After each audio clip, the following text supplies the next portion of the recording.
Hello guys, welcome back to our channel. In this short tutorial video, we are going to show you how you can add hyperlinks to your cards and boards or to-do lists on Trello. So let us get started right away. Head over to Trello, log into your account, select the workspace here in the top left corner, and let me head over to one of these boards associated with the workspace for the sake of this tutorial, and pick one card from that to-do list here to add a hyperlink to it. So all you need to do, guys, is simply left click on the given card. So let me go with that one here.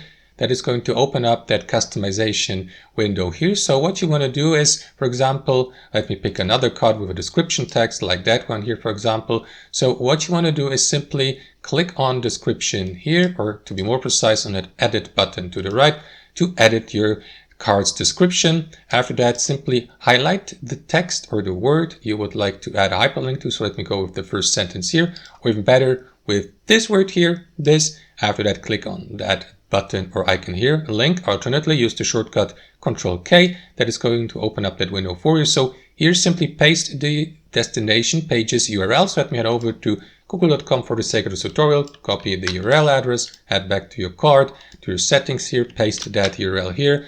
After that, you may also add an optional display text or customize it.